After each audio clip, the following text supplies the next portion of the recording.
Biblioteca de Bolso. Uma conversa informal a três sobre a relação que estabelecemos com os livros. Uma ideia original de Inês Bernardo E José Mário Silva. Olá, bem-vindos a mais um episódio da Biblioteca de Bolso, um podcast em que a leitura é ao mesmo tempo um ponto de partida e um ponto de chegada. O convidado desta semana é Daniel Blaufuchs. Nascido em 1963 no seio de uma família de refugiados judeus alemães, fez a sua formação entre Lisboa, na Arco, Londres, no Royal College of Arts e no Watermill Foundation. Trabalha sobretudo com fotografia e vídeo, em obras que se aproximam muitas vezes de universos literários, explorando a ligação entre o tempo e o espaço, bem como a representação da memória privada e pública. Realizou, entre outros, o documentário Sob Céus Estranhos, de 2002, e Um Pouco Mais Pequeno do que o Indiana, de 2006.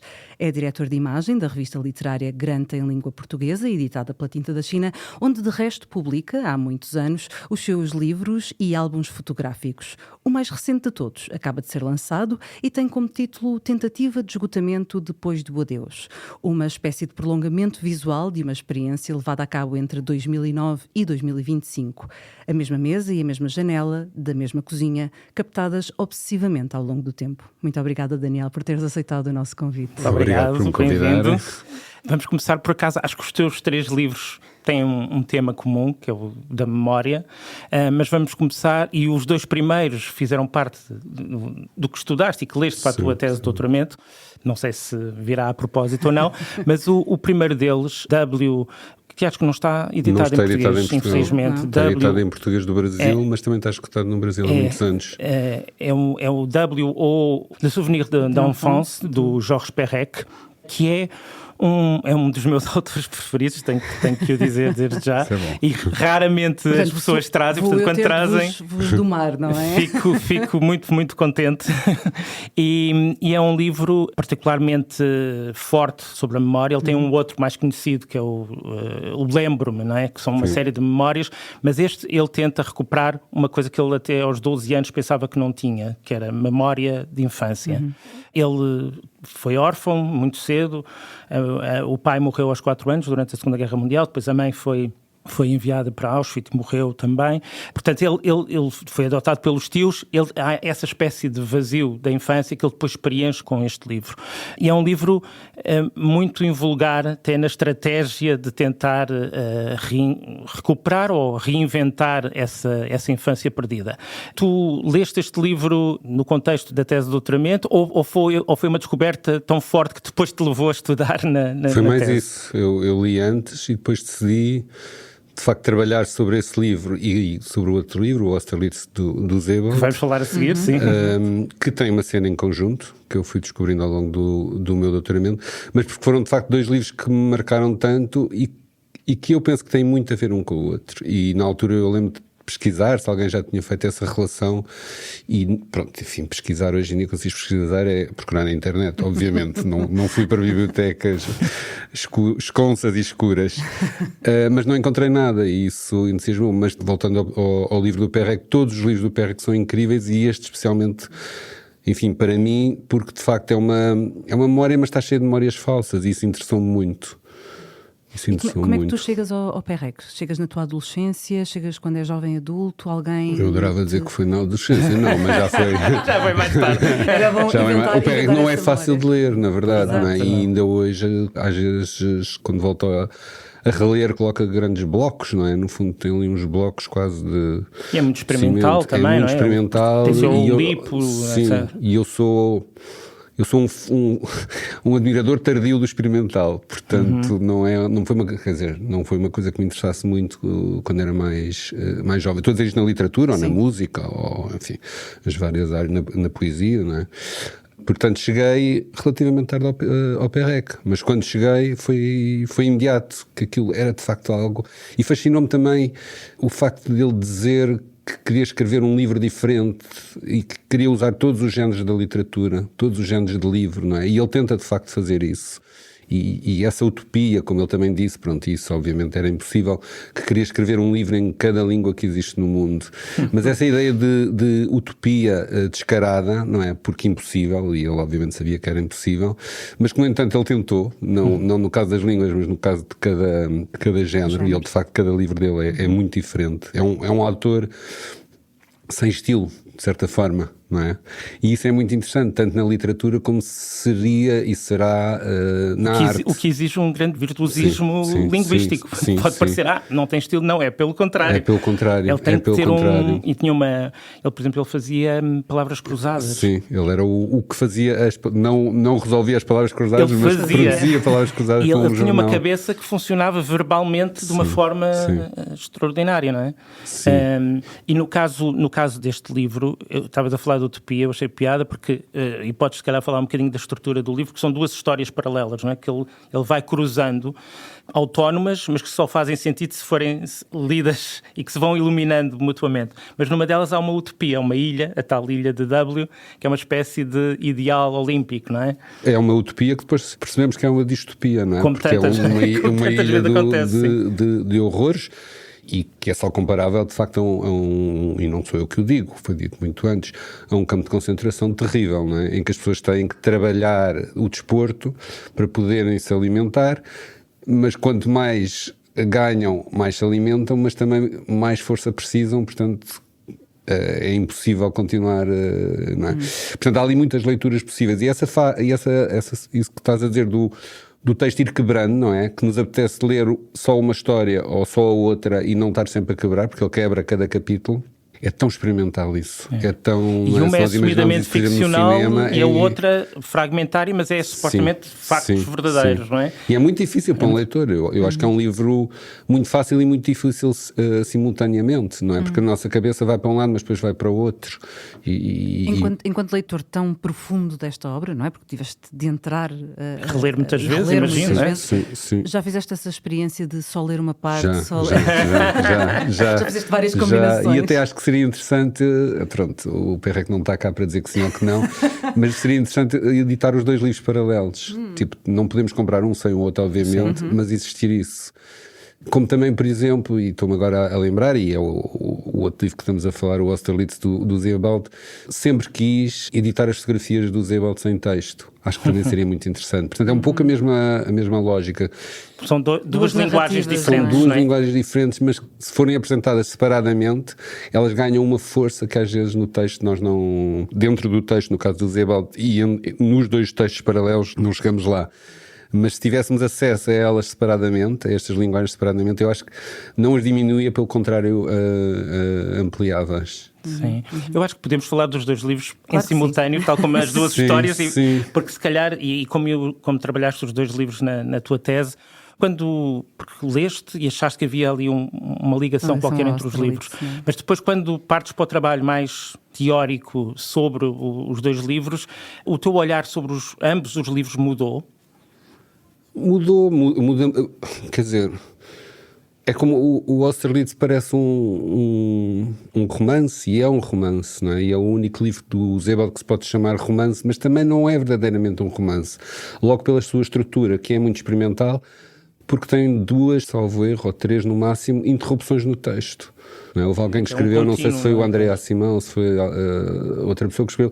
É aquele livro que se levarmos para a cama e achamos que vamos ler até ao fim do capítulo e depois adormecer, não vamos, não é? Porque aquilo não para, não é? Não para. Portanto, aquilo também é muito pereckiano. Em termos de estrutura, não em termos de conteúdo, mas em termos de estrutura, tenho a certeza que o Perrec gostaria de ter escrito aquele livro também. E isso é muito interessante. Quando eu digo que os dois se encontram, é porque há uma cena comum nos dois. Quando a mãe do Perrec, na memória dele, o põe na Gare de Lyon para ele ir ter, precisamente com os tios, para fugir à ocupação nazi de Paris, dá-lhe um caderno do Charlot, do Charlie Chaplin. Em que, segundo o Perrec, o desenho é o Charlie Chaplin a cair de paraquedas. No Austerlitz, quando o pequeno Austerlitz tem exatamente a mesma cena, tem 6 anos e a vizinha da mãe, porque a mãe, por ser judia, já não pode sair à rua, o põe na estação o Wilson Nova em Praga, no comboio, do Kindertransport, compra-lhe um Charlie Chaplin. E as duas cenas encontram-se. Mas, e por isso é que eu gosto de contar esta cena, porque eu acho que é muito atual para os nossos tempos, tanto o Perec como o Sebald, no caso do Perec é uma falsa memória. Não há hipóteses. Sim. No caso do Sebald, ele vai buscar o Perec para o seu livro, porque se nós começarmos de facto a pensar melhor, que nós não, quando estamos a ler muitas vezes não o fazemos, não é? Deixamos-nos embriagar pelos textos, é que o Charlie Chaplin tinha já feito o Grande Ditador, desde o início era falsamente, porque ele não era considerado pelos nazis um judeu de Hollywood, e portanto seria impossível comprar um caderno do Charlie Chaplin numa Paris ou numa Praga ocupada. Portanto, são os dois ficção. São os dois ficção, sendo que no Sebald ele sabe de certeza que é ficção, e ele está a aproveitar-se daquilo do Perec, e eu acho que nas entrelinhas ele está-nos a dizer: não acreditem em tudo o que eu escrevo, não é? E no caso do Perec, a questão fica se é uma falsa memória propositada, eu acho que é, ou se é uma falsa memória de facto. Depois há outra coisa, ele descreve a tal capa em que o Charlie Chaplin, o Charlot, está a cair de paraquedas. Ele próprio, o Perec, anos mais tarde, quando vai para o exército francês, é paraquedista. Portanto, ele está já a projetar o seu futuro. Por outro lado, ali na estação é a última vez que ele vê a mãe. E, portanto, é o momento de suspensão da sua vida. Ele cai sem paraquedas naquele momento. E, portanto, eu acho que é mais uma dos enigmas, dos puzzles do Perec que está ali, e, obviamente, ele escolheu aquela capa não por acaso. É uma palavra adequada, porque, por exemplo, o Vida, Modo de Usar, é todo ele um puzzle, não é? É todo ele um puzzle, que falta sempre uma peça, não é? Exatamente. Tal como na Disparition falta a letra E, há sempre a ideia da falta, não é? De alguma coisa que falta. E voltando ao nosso livro, no fim da Vida Boa de Usar, a letra, há uma peça no puzzle que falta, antes não me lembro agora do nome do personagem morrer, que ele não consegue acabar o puzzle que esteve a fazer a vida toda, e a letra tem a forma de um W. Portanto, o Perec está-se já a referir ao seu próprio livro. Portanto, esses entrecruzamentos é incrível. Eu não conheço muitos autores, conheço um caso do Salman Rushdie, que ele também faz uma coisa, enfim, não parecida, mas semelhante, se referir a outro livro dentro dos seus livros, e o Perec constantemente está a fazer, mesmo de livros que ainda não existiam. Sim. Sim, é como se tivesse já um universo já em expansão.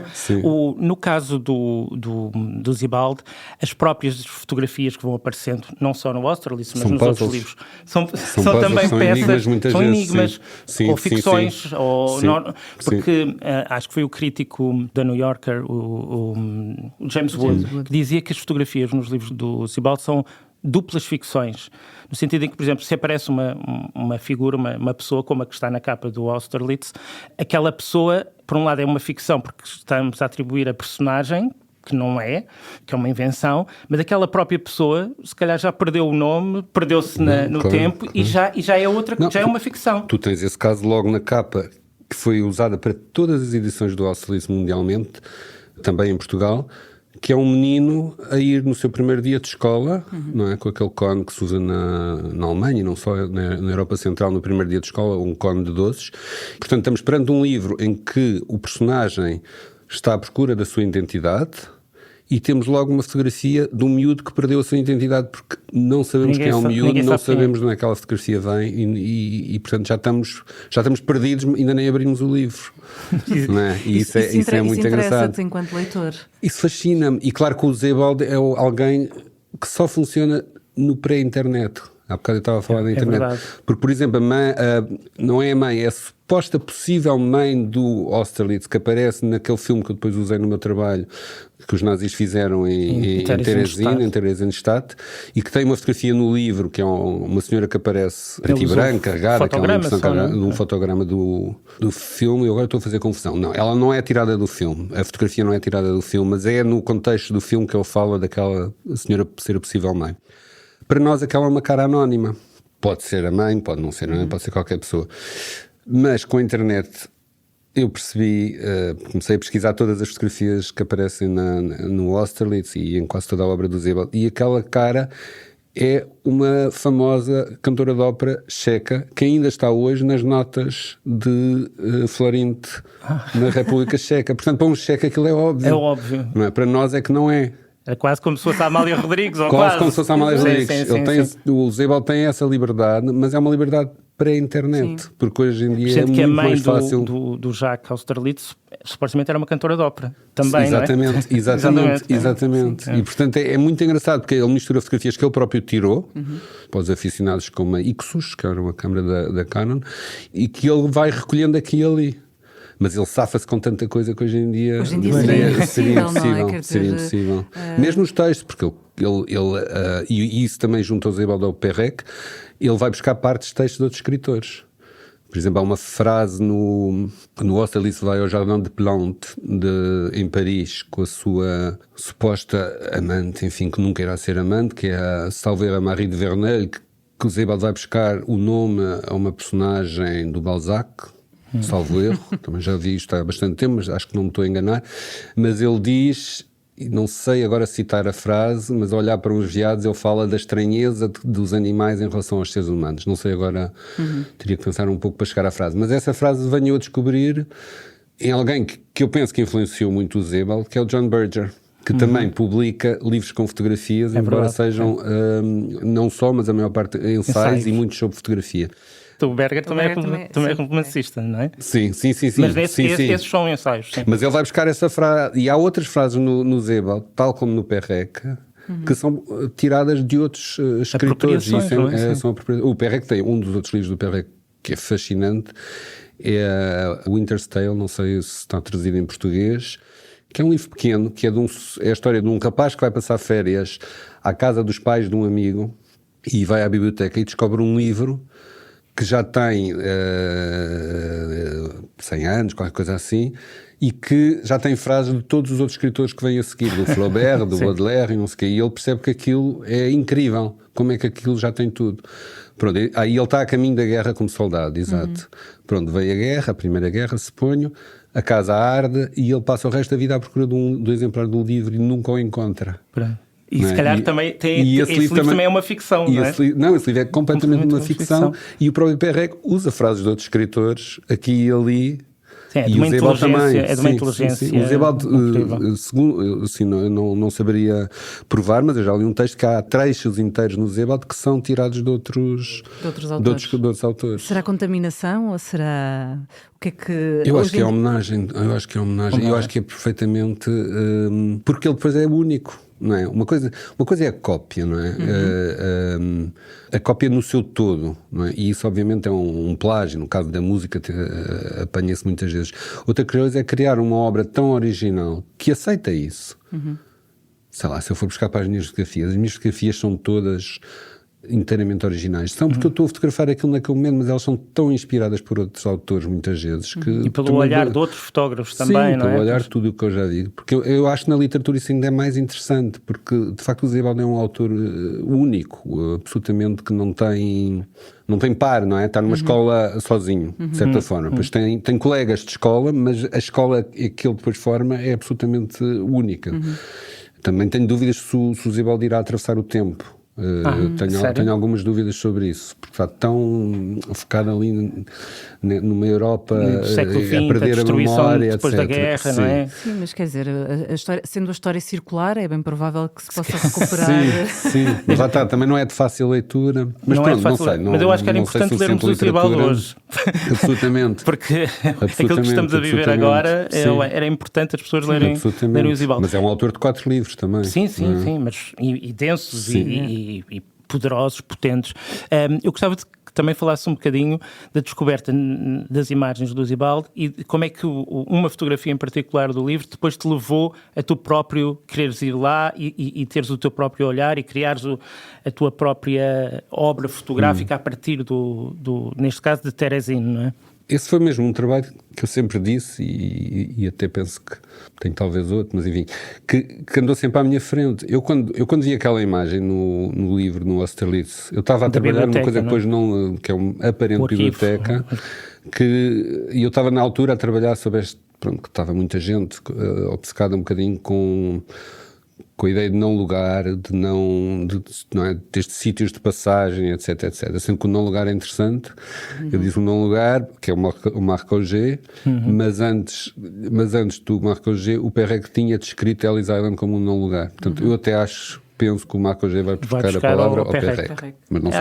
Há aqui contaminações e circularidades permanentes. E então, aquela fotografia fascinou-me tanto que eu percebi, não sei agora como, que era lá em Terezín, e decidi pegar umas milhas da TAP que tinha, voar para Praga, porque isto é inteiramente verdade, e voar para Praga e apanhar depois o autocarro para Terezín de Stadt, e descobri aquele sítio. Mas ao descobrir aquele sítio, que é de facto o Terezín, são, pronto, e eu não vou entrar muito no assunto, porque senão aí é uma espécie não de um é castelo, meia hora, não é? nem 3/4 de hora, nem 2 horas.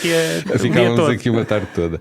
Mas são duas fortalezas, não é? E há uma fortaleza mais pequena, que é a prisão, e que foi usada como prisão. Isto é, os presos que estavam em Terezín, na Fortaleza Grande, não tinham culpa formada, é apenas serem judeus. Os presos que estavam na Fortaleza Pequena tinham culpa formada, porque ou eram judeus que tinham cometido um crime na Grande, portanto, assassínio, roubar, onde há miséria, há tudo disso, obviamente, ou membros da resistência checa. E então aquela é a sala de entrada onde estão os ficheiros dos presos. Com os registros todos dos presos. E à medida que fui pesquisando, depois descobri a história do filme que eu conhecia, mas quando fui lá nem me passou pela cabeça que tinha sido feito lá, o tal filme que é conhecido ironicamente com o título O Hitler dá aos judeus uma cidade, e fui pesquisando e aquilo era muito atual. Portanto, e é engraçado porque é uma suposta utopia também, porque aquilo era tudo perfeito, não é? Eles faziam festas, havia orquestras. Sim. Não, era o que nós hoje chamamos de fake news. Era uma encenação em que a Cruz Vermelha acreditou ao vivo. Dá para ver no YouTube. Há uma entrevista com o inspetor da Cruz Vermelha que foi lá, um suíço jovem, completamente, enfim... Ingênuo e que ficou encantado com os alemães, não é? Porque eram uns aristocratas que estavam lá no exército alemão, e ele, como suíço, achou aquilo... E depois da Cruz Vermelha ser enganada, os alemães decidem então fazer este documentário falso documentário, só que é um documentário falso no sítio certo, não é? E isso é que é muito estranho, não é? Porque é feito com as pessoas que estavam lá e que são obrigadas a fingir que aquilo é outra coisa do que realmente é. E isso fascinou-me. E foi o Sebald que me levou lá, não é? Porque ele fala do filme em que, na altura, quando o Sebald escreve, ainda é difícil obter uma cópia, lá está. Porque só aprendemos só ter uma cassete VHS. Até é possível ver o filme na internet. Eu acho que hoje em dia já está na internet. Na altura eu consegui encomendar. São 14 minutos, todos os sítios. 17, sim, mas qualquer assim. Porque o filme inteiro era 90 minutos e as outras partes desapareceram. Até havia a esperança que aparecessem nos arquivos da União Soviética. Quando desapareceu, mas até hoje acho que não apareceu mais nada. Eu descobri aquilo de todos os sítios num site neonazi americano, de onde encomendei na altura em DVD e consegui roubar completamente. E foi pago aos neonazis e tudo isso. Hoje em dia já está num arquivo na República Checa, e aí online consegue-se ver pelo menos essas partes. Mas pronto, eu fiquei fascinado. E no YouTube, ainda naquela altura, e aí presumível ainda hoje, usam o filme para mostrar que os campos de concentração não eram tão maus. Claro. E todas estas histórias, não é? Como quando os presos chegavam a Terezín e também a Auschwitz, eram obrigados a mandar postais para os amigos acharem que estava tudo bem, e portanto postais com um máximo, acho que era 30 palavras, e eram obviamente vistos pela censura, etc. Claro. Mas isso serve hoje para dizer que se podiam mandar postais, então também não era assim tão mau, não é? Portanto, este desfazer das realidades, não é? E foi isso que me interessou na altura, e a partir daí comecei a trabalhar sobre isso. E ao encontrar o sítio consegui fotografar mais ou menos do mesmo ângulo, mas através da janela, porque aquilo é fechado, é museografado, portanto já está fechado com uma montra de vidro, e aquela porta que está na imagem do Sebald, entreaberta, não é? Entreaberta já lá estava. Pronto, e isto, para não continuar muito, depois foi interessante, porque quando o meu livro, e eu nunca soube de onde é que vinha a imagem que o Sebald tinha usado, nunca, lá estávamos ainda muito nos primórdios da internet, não era tão fácil assim de encontrá-la, Não havia o Google Images, como há hoje, que qualquer imagem é traçável, não é? E quando estava para imprimir o livro, na Alemanha, na editora, na Steidl, que também imprime no mesmo edifício, estava à espera do livro entrar na máquina e pediram para esperar na biblioteca de livros impressos na Steidl. E encontrei por acaso a fotografia é de um fotógrafo alemão que já na altura tinha falecido, que é o Dirk Reinhardt, que fez um livro sobre campos de concentração e que tinha sido impresso exatamente ali no mesmo sítio, portanto o círculo fechou-se, e ainda escrevi isso na última página do livro, consegui pôr lá uma notazinha. Sim. Portanto, os círculos fecham-se. E para fechar o nosso círculo, vamos ao teu último livro, à tua última escolha, aliás, não ao teu último livro. É um livro teu, a tua última escolha. É preciso ter lata, é preciso ter muita lata. É a primeira vez que acontece. On the shoulders of giants. Pervertendo totalmente Mas, a nós lógica. gostamos que Nós a lógica gostamos de seja perversões, pervertida, quando acontecem assim, desta forma, que é o teu livro Não Pai. É, porque eu penso que a vossa pergunta era livros que me influenciaram muito. Exatamente. E esse livro Não Pai é um livro de autoajuda, ajudou-me a mim próprio, porque nunca mais pensei no assunto e fechei no assunto.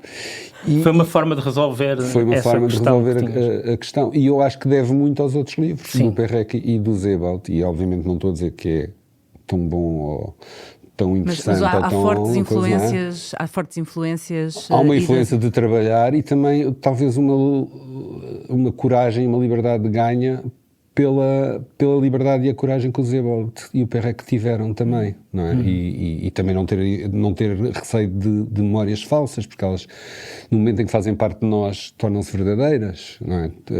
Por isso, quando nós falamos de trauma, e não estou a falar de mim, mas quando falamos de trauma, etc, e achamos que as pessoas estão a exagerar, se calhar não estão, não é? Porque a memória delas é a realidade. A realidade não é necessariamente o que aconteceu.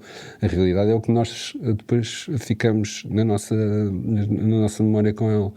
Por isso achei que fazia sentido e também pensei que não ia estragar a triade, não a triade, o duo Sebald Perrec com alguém que nos levaria para outra direção completamente diferente. E penso que aí o meu livro, que é de certa forma um ato de fé, também é um ato de fé no Sebald e no Perrec, sem qualquer dúvida. Mas tu voltas ao Sebald e voltas ao Perrec, voltas a este livro teu? Voltei a este meu livro. Leitura. Por exemplo, agora saiu a tentativa de esgotamento, que não só se relaciona com o Perrec, como copia uma fotografia que está no final no Não Pai dos meus bisavós numa janela. Volta absolutamente. E faz parte de mim. Não é? Quer dizer, se vocês me pedissem um livro, eu não punha o meu livro. Sendo três. Sendo três. Por certa forma, o Sebald e o Perrec. E isto provavelmente sou talvez pretencioso, mas eu no Não Pai eu digo que o meu pai é quase o Leonard Cohen, é mais pai do que o meu pai. O Sebald e o Perrec são meus, no que escrevo, que eu nem chamo literatura, mas no que escrevo, são os meus não pais, na realidade, não é? Porque são incrivelmente admiráveis. No que fizeram. E eu, por exemplo, penso que o Sebald tem uma... Eu não sei se ele, de facto, como eu estava a dizer, não sei qual é se ele vai sobreviver no tempo. Mas eu reparo em vários escritores hoje em dia que têm uma influência do Sebald, que se sente na escrita. A Rachel Carson, pessoas assim que... Eu acho que a influência dele vai perdurar, eu não concordo. Pois, não. Mas, por exemplo, e o Perrec eu acho que também vai noutro sentido, porque vai ser sempre necessário haver quem faça experimentação na literatura. E quem experimenta na literatura olha para o Perrec. E outra coisa que junta esses três livros é, nós olhamos, o meu livro é um livro de artista que se escrever qualquer coisa, como Tentativa de Esgotamento, como o Lisboa Clichê. Mas eu também gostaria de olhar, e que fossem olhados todos os livros do Perrec, e principalmente o Austerlitz, mas não só, como livros de artistas. Eu acho que o Sebald e o Perrec são artistas que usaram a palavra, e no caso do Sebald também a fotografia, como eu uso a fotografia. Para mal, isto é, não estou a pôr-me ao lado deles todos, mas a intenção ali é artística também. É acima de tudo. Sim. Eles moldam as palavras como o artista pode moldar plasticina, se quiser. Não é? E, portanto, há ali uma liberdade que eu penso que a maior parte dos escritores não tem. Logo, na coisa de poderem fugir ao seu próprio estilo. Não é? Sim. Mas, por exemplo, o livro é também um trabalho sobre a tua própria memória e sobre uma ausência que tu, a dada altura, dizes, e é uma frase que eu acho extraordinária, poderá uma ausência ser mais presente do que uma presença. E tu trabalhas essa ideia da falta de qualquer coisa que, à luz difusa da janela, trabalhas essa memória e essa ausência. A forma como o Sibaldi e o Perec trabalharam as suas próprias memórias, ou a memória coletiva, ou a memória histórica da Europa, etc., também influenciou a forma como tu trabalhaste a tua própria memória. Não digo já só em termos de atitude artística, mas em termos de exercício, tu confrontado com a tua memória. Provavelmente. Não saberia responder assim, mas provavelmente, não é? Porque esta ideia de construção de memória, nós vivemos num tempo em que achamos que é tudo a preto ou tudo a branco, não é? Deixou de haver cinzentos, o que é muito assustador, não é? Porque, de facto, as sociedades não sobrevivem se viverem nas fringes, não é? Sim. É bom que haja fringes em tudo, mas elas são boas quando se mantêm aí, quando se tornam de facto no centro. Não são vivíveis, não é? se não tiveres cinzentos, se não tiveres meios termos, não é? Como é aterrador a meio de outubro estar o calor que está hoje, não é? Isso também é aterrador. É a mesma, mas no fundo é um bocadinho a mesma coisa que estamos a falar. Exatamente. E o Perec, e tanto o Perec como o Sebald são pessoas que têm uma coisa que muitos escritores têm, sem qualquer dúvida, e acho que é isso, é uma das grandes almas da literatura, que é saber olhar o outro, não é? Tentar colocar-nos na posição do outro, não é? E isso é importantíssimo. E mesmo nas nossas memórias, não é? Eu tentei no não pai, tentei entender o meu pai. Acho que não consigo inteiramente, mas lá está, aqui o que é importante é tentar. Não é? Tentar compreender os nossos amigos, tentar compreender os nossos inimigos. Porque os nossos inimigos também são pessoas, não é? E há um lado que eu acho que é muito interessante no teu livro, que é esse exercício podia levar a um lugar de mágoa ou de ressentimento, e não quer dizer que não haja talvez alguma, mas não é muito mais do que isso. E há um lado quase de reconciliação até... Mas é aí que eu digo que o livro é de autoajuda. Portanto, eu, na verdade, aconselho todas as pessoas a escreverem livros bons ou maus, publiquem ou não publiquem. Aliás, eu não escrevi um livro para publicá-lo, foi a Bárbara Milhosa que disse, vamos publicar isto. Mas eu mandei à Bárbara como amiga, nem era essa... Quer dizer, se calhar aqui atrás do meu... No inconsciente, tive a veleidade de achar que podia ser publicado. Não digo que não é? Todas as pessoas que têm qualquer coisa na gaveta. Sim, claro. Pronto. Mas também senti que precisava de imagens e que é um livro de um artista e não de um escritor, não é? Não me assumiria como tal. Mas, quando o escrevi, foi para mim, foi inteiramente para mim, não é? E, portanto, eu penso que a escrita resolve. Por isso é que eu estava a dizer, os livros de autoajuda, pelo menos aos autores ajudam, não sei se ajudam outras pessoas, aí tenho algumas dúvidas. Sim. Mas é essa tentativa também de entender, identificar, também tentar me identificar com o meu pai. É difícil, claro que é. Não é? E, no entanto, é uma pessoa que devia ser super próxima. Às vezes é mais fácil identificar-nos com uma pessoa que está muito distante. Mas isso também é, quer dizer, não diria que são heranças do Perec e do Sebald, mas são heranças de todos os bons escritores que eu li. Não é? Porque eu acho que eles tentam. Criar um personagem também é isso. Não é? É tentar entender o outro. Nos sapatos de é tentar pessoa. Entender o outro. Claro. E nesse gesto, às vezes, também te entenderes melhor a ti próprio, não é? Sim, porque, assim, tu tens um inimigo, tenta entender o teu inimigo, porque para ele tu é que és o inimigo, não é? Portanto, não estamos tão distantes assim. Com os criminosos e as vítimas ficam ligados para sempre, não é? Ficam ligados para o resto quer dizer, se a vítima não for mortal, não é? Para isto não ser um bocado absurdo, mas se a vítima não for mortal, eles vão ficar ligados para sempre, porque a memória dos dois passa por ali, não é? E eu acho que isso é uma coisa que nós precisamos de encarar mais vezes, não é? Precisamos de nos consciencializar disso. Não é? E o próprio Perec, reparem, o nome Perec é um nome inventado, ele na verdade era Peretz, era um nome judaico polaco, ele escreve aquele incrível livro sem a letra E, La Disparition. Nunca o afirma, mas as teorias são, e eu penso que ele chegou a saber disso e não contradiz, que o E é os outros, que representam os judeus que desapareceram da sociedade francesa durante a ocupação nazi. Isso tudo são formas de lembrança e de memória, não é? Que, de certa forma, escondidas, Pequenas pistas, não é? Pequenas pistas que não é necessário pôr Exato, não é preciso pôr, e não é preciso pôr uma estátua no meio da praça. E também não precisas de pôr a peça que falta para ver qual é a peça que falta. Exatamente. Tu podes ficar uma peça em falta e nós vemos à mesma o desenho, não é? Exatamente. E, portanto, se calhar o Samuel Livre não pai exatamente porque é a peça que falta em toda a minha existência, não é? E que sempre faltou. Mas com o momento em que eu escrevi, ela encaixou. Pronto. E ficou resolvido. E se calhar não... ficou resolvido, é estranho. Eu não pensava que... Mas a verdade é que eu deixei de pensar nisso. E antes era essa presença do que tu falavas na ausência, nem já é ausência, nem já é presença. Também porque eu, também crescia, obviamente, mas também não foi assim há tanto. Foi de 2019, salvo erro. Não foi assim há tantos anos. Mas desbloqueei qualquer coisa. Por isso é que as pessoas também fazem análise. É para falarem, não é? O falar é escrever. Sim. Falar é escrever. E faz todo o sentido, porque de facto foi um livro importante para a tua vida. Sim, é por isso que eu marcante, não é? Achei que fazia sentido. Como provavelmente para o Perec escrever o W aos Memórias, provavelmente foi o livro mais importante para ele. Não sei, estou a extrapolar, mas provavelmente... Pessoal, tanto foi que a peça do outro, da obra-prima, tem a forma do W, não é? Vai lá ter. Sim.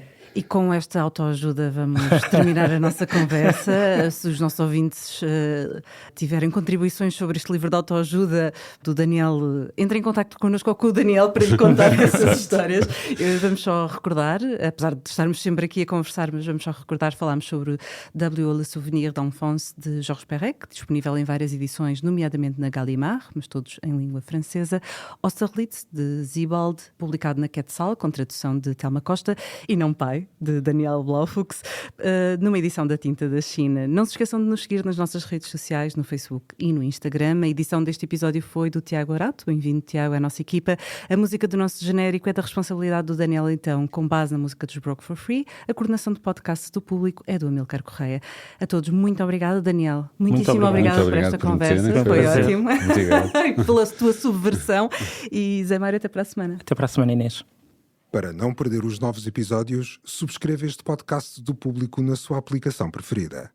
Para além deste programa, há mais para descobrir em público.pt/podcasts. O Público fica no ouvido.